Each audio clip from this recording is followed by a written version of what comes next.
guys, welcome back to Transits and Tactics. And this week is so exciting, and I already feel the energy of this week. And I was preparing for this recording today, and I was kind of laughing quietly because every week since we started, we show up and I start saying, slow down. This is what I see. Slow down to accelerate, slow down. And I'm thinking about this transit now, which is in gate 53, which is the gate of new beginnings. And this is, in my understanding and what I'm researching, it's all about new cycles. It's all about starting new things. But also it's about, unraveling something that might have been stuck. So you get like a second chance to start things. This is a good starting energy. However, there's a big, big but. To start something that has potential to grow. You can't rush into it. You can't push. You can't just go initiate, and put too much energy in this new beginning. And I think that this is what this transit is teaching us, is to slow down, consider, tune in. And this is why human design experiment is so beautiful. It's not, you don't have to live by it, guys. You don't have to, but trust me, because I try. It's worth it. It's worth to tune in and see how your inner guidance or your authority speaks to you. And if you don't have an inner guidance, if you're a mental projector, if you're a reflector, just watching how, talking at others or waiting through the lunar cycle, how it works, because it's just life changing. The mind will never shut up in a way. So we always, every one of us, no matter how aligned we're trying to be, we're always dealing with this chatter in our head. And the chatter says, push, you need to do more. Oh, here's what you can do. This is this week's. Oh, it's new beginnings, right? This is a gate sitting in the root center. The root center is like what's pumping the adrenaline, like, let's do it. It's this kind of like, oh yes, pressure point, right? So let's do it. Oh, you know what else we can do? This. Oh, you know what else we can do? This.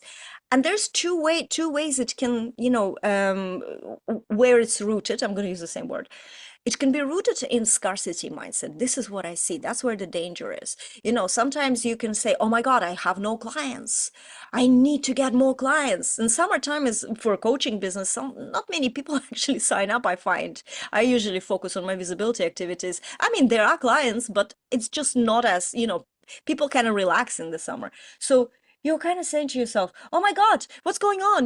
There's no there's no growth. What can I do? And you start jumping into these things that you could be doing. There is a bit of an excitement that this transit and this gate is giving us.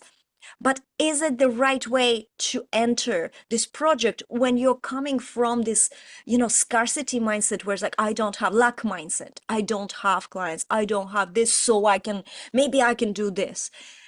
And that's not what this energy is about. This energy is about starting the new cycles, and how you enter it is very, very important. That you enter it with your inner guidance, that you enter it from a place that really is the place of creative space, or something that can be developed slowly over time. So this is not, and sometimes when you start something, you have started exercise routines, I'm sure, you started diets, you started things in your life when you went all in the beginning and it just got exhausted. And that is exactly what this transit is teaching us not to do. Slowly does it. Last week, we were talking about this visual of a seed breaking through, and it was the gate of provocation, it was about blocks and pushing through these blocks, and then having this breakthrough on the other side.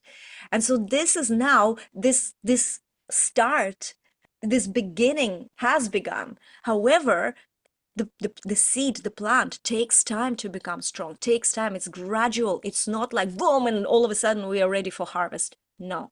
So keep that in mind. This is really important. And then we have also Earth in gate 54, which is the gate of ambition. And that fuels this new start. So again, you might want to rush into things. You might want to get, enter things quicker. Again, just remember, just think about, where you're coming from when you're starting this new project. And the other thing is, on the other side of gate 53, we have gate 42. So if you have that in your design, then the channel is formed. Anita, what is the channel called? I forgot. Do you remember? Sure. Yeah, The channel, yeah. I'm not sure. Yeah. Okay, we will come back to you with the channel.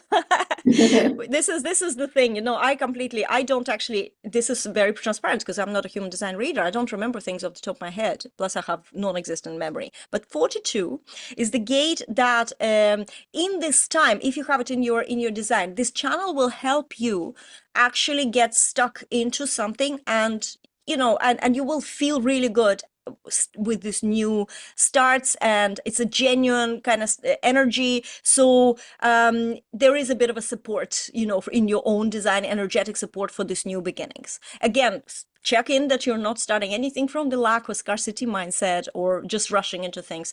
But this is a really, really good energy to have. So congratulations. Sometimes we say about this other harmonic gate, and it could instigate something like extreme or not really nice. But this is a really good energy. So check in with your chart.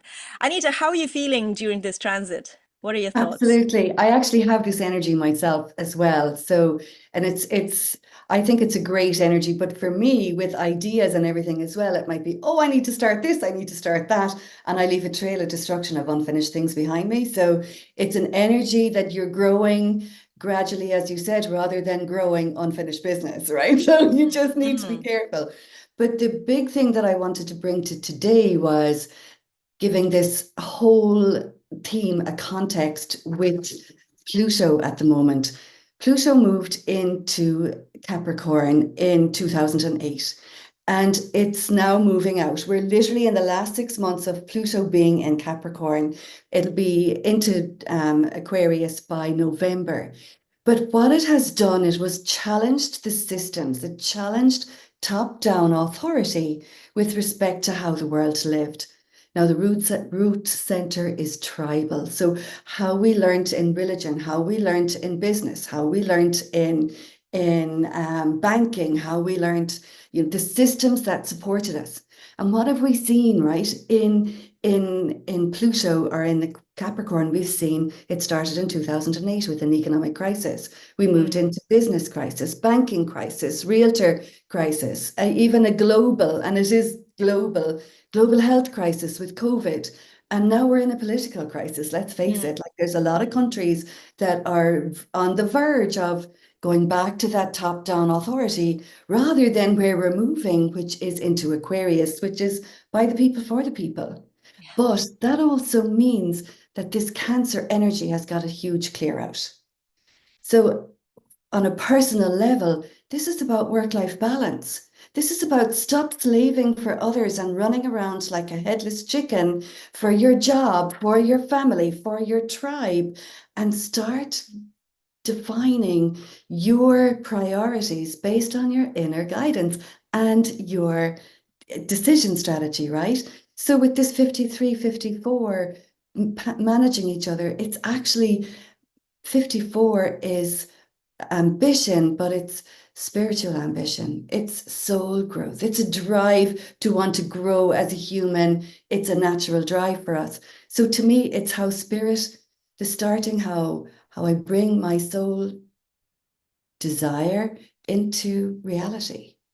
How I create in my life in ways that really nurture me rather than constantly kowtowing to family, to community. So we're creating a community, moving from top-down authority in a community into the community that's inclusive and diverse and allowing. So even, it's 250 years since Pluto was in Capricorn and cleaning out Cancer. So that was the Declaration of Independence in America. So that was the storming of the Bastille in France, where they overturned the royalty, gave the people more power. And so, of course, today, 2024, it's claiming the power of our own inner authority. So this is a fabulous gate. And as Juliette said, you plant the acorn seed and it grows into this massive tree over time. It is the continual growing of your assets, and it's growing, you building on what's worked in the past, and the biggest asset or the biggest issue here can be that I've tried it before, it failed. And Mm, fear of failure might stop you from trying something new. And it's time to, or the other side would be, continually starting everything but not reaping the rewards. You keep starting things without reaping the rewards. So learning how to sit with your idea and trust in the natural timing, your inner decision, and developing that lovely energy that's available to us this week of what did work in your past failures. I was a scientist for the first 20 years of my life. Scientist is trial and error. Medicine is trial and error. There was a lot of people who might have died on the table knowing that they were trying out this surgery or trying to perfect it. So realizing that when you're in that state of open curiosity and willing to build on what's worked in the past, you're building a solid foundation It's of so what you're true. going to create next. So sorry, I went on a bit with that, but No, it's that's perfect. That is absolutely context is perfect. work-life balance. How am I bringing myself to my business? Because if I'm stressed out, my business will be stressed Oh out. yeah. Oh If yeah. I'm in balance, now my business is a game. It's actually a strategy, a strategic way of expressing myself and growing myself as well as my business. It's very cool. That is so true. And by the way, there's something that you mentioned, and you said it's about, bringing it back to yourself. Like, stop giving it like, oh, I'm for the family, I'm on the job, slaving for. You have to be very careful. Not you, Anita, but we have to be very careful when we're thinking about what this actually means, because it doesn't mean quit your job. It doesn't mean, leave your family. This is not what we're talking about. We're talking about you focusing on what matters to you within this environment. So if you're listening to this and you're not an entrepreneur and you're not, running your own business, that doesn't mean quit your job that you hate. That doesn't mean that. But finding what you are within your circumstances and just going back within and seeing what can you start. It's not about starting something that feels better, like the grass is always greener approach. No, this is not the right way to do things. It's all about just finding the satisfaction within this scenario that you're in first. Of course, for some, it will mean, starting something new completely and a business or something else like this. But I just want to say that because there's so many people just like giving up their jobs because they're sick of them going into business, but they don't realize that this is much harder, guys. This is the level of personal responsibility that, in a job, no matter how much pressure you have, you're still a little bit behind those who work for themselves. Trust me on that. Absolutely. Yeah, yeah, it's I important to would say that remember. entrepreneurship is like personal development Olympics. It's Oh, like yes. you get pushed and pressed, all your Mm, fears get pressed. And that's why human design is so important. When you can build with this energy, and it's always knowing how you're designed to start things is yeah. huge. But there's another point here that I wanted to make actually, which is I found really interesting. When you have this energy defined, you're actually a natural starter. Mm. So for me, as a projector, not designed to initiate and a natural starter, it's interesting to see how I help others start. You Oh, know, this is such a good conversation yeah. about this thing. I actually have to like I'm going to call out not you, Anita, but I'm going to call out the notion that projectors can't start things. Oh There's yeah. nothing to do with that. We can initiate some things, especially to do with us becoming available for others to invite us. Because this is the whole thing about invitations. It's not that we have to like wait for some invitation that comes out of a blue for us. No, we have to make ourselves available. We need to let people know what we're available for without initiating. So that means without dragging them and actually saying like, hey, I'm the best person for the job. That's not what making yourself available is. I was just thinking about, reverse 30 years ago. In 1996, I learned how to play guitar, and I had, just before that happened, one of the kind of prominent musicians here just met me on the gig or something, and he was saying, hey, Juliette, you're a great singer, but do you play guitar? I have this, vision for this three-piece, and the girl sings and she plays the guitar. And I was like, oh, no, I don't play guitar. And then somehow I bumped into someone who showed me a few chords, and I learned to play awkwardly a few chords, and I met this guy again, and I just said, hey, Gary, I can play guitar now. And it ended up in the invitation, and we played, paid gigs here around Tallinn in the end of 90s for 3 years, full on. It was like really, really good. It was an income source. It was great experience. Had a bluegrass of all things, bluegrass band that we formed. And I was thinking about it just yesterday about how do we make ourselves available? Not, I didn't grab onto him and say, hey, you mentioned this band. I want to be part of that band. That's initiation. I just said, I can play guitar now. Now he knows he can invite me. Yeah, So this is what this initiation, the new starts. It's about just reframing it. How do we make ourselves available as projectors, for yeah. example? That's so important because this root center, you'll feel a pressure to start. Yeah.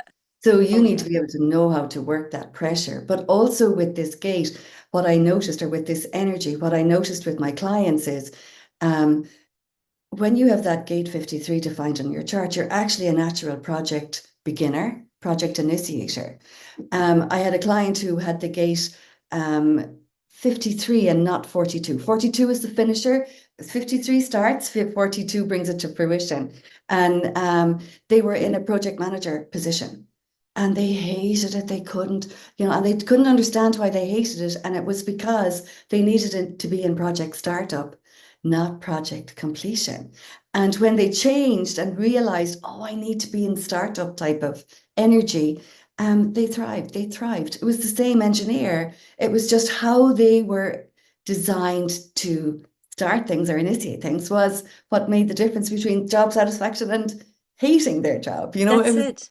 really And a lot of brilliant. things in life are like this, actually. And this is where, so human design, it's when we say it's important, it's a personal, it's kind of a personal reflection, I think, because human design is not a set of rules that we have to live by, right? So for me, it's important. For Anita, it's important because we see the evidence in ourselves, in our clients, in our family members, anyone who walks through this door, that things can be aligned just by giving yourself permission to be who you are. And sometimes you are confused and you don't know, who you are. But then the human design gives you this, like, a definition of these are the energies that you naturally have, and you recognize them. It's not that they're new energy. It's not like we're told you are this and now you have to be that. No, it's usually like this. Oh my God, I have permission to be me. And this is That's exactly yeah, what you're saying. It's a permission to yeah. be you. And sometimes it takes a tiny little tweak. And it happened to me, and I've talked about it so many times. When it takes a little tweak in your, just the way you look at things, your perspective. And the moment that perspective changes, you get so much what I call cockiness. Nobody can argue with this now. And that's a good magnetic energy. And that's something that and by the way, I looked up the 4253 channel. It's a channel of maturation, channel of, another word for it is ripening. And really, it's about learning the whole process. So you mentioned like 43 is a finisher, 53 is a starter. So this is about a process. So this week, we also get like a mini experience, especially if you have the gate 42, but for everyone, we have an opportunity to learn something new about life, about business, about something. So keep your mind open, keep your eyes open. What are you learning here about these cycles? Because this is all about starting the cycles, understanding them, how to correctly enter them, what to look into. And my favorite this week is that this new start it's also about old things that maybe were stuck. So what I already see so many things that were just in a standstill for a very long time. This week they're unraveling so easily, no Mm, effort. mm. So that's really, really cool. Yeah, I totally agree with that. And it is a natural cycle. There's a starting and an ending to everything.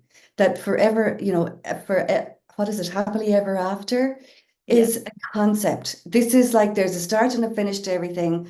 Don't hang on to it for longer than you need to. Let it go when you need to let it go. Start when you need to start. Finish when and respect those cycles, because what we do as humans is we hold on. We're afraid to break through the tribal energy or the tribal rules and regulations. And so learning that there is actually a natural cycle of starting and ending things. And for every ending, we don't have to worry about it. We know there's a new beginning coming. And, I love it's so that. fun. It's so fun to look at it in that way. And as you said, being yourself, with human design, what I found is it kind of gives me how I leverage my energy to stay in my prosperous flow. And the natural, so that person, that client that I had who felt that he was doing something wrong because he didn't like his job, instead realizing, oh, it's just not my flavor, it's just not my forte to do it that way, but it is to do it this way. He stopped using making himself wrong. And he started saying, oh, I can master now. This is my way of doing it. It excites me. It inspires me. It put him into a whole new level of mastery of how he likes to bring what he brings to the table as an engineer, so it's really superb. It's just so good. I love it. I love it. Guys, before we wrap up, I just want to also give you like a little warning. So this energy can also come with feeling trapped sometimes or bored with something. You're in like in a stagnant feeling you're stuck in this stagnant set ways and you want to start something or there is this problem with finishing. You want to kind of leave it incomplete as well. So this is actually a very good time to reach out for a mentor, for a coach. It is a really, really good time for that. So, and without like being like, without any shameless plugs, we're here for you, right? So if you need help, if you need guidance, either from Anita or myself, reach out to us, this week and starting a new cycle with guidance. This is maybe something that will start a new cycle, a new beginning that has this slow, steady growth process. That is what this transit is trying to teach us. Okay, guys, we will see you on the next Transits and Tactics episode. Bye.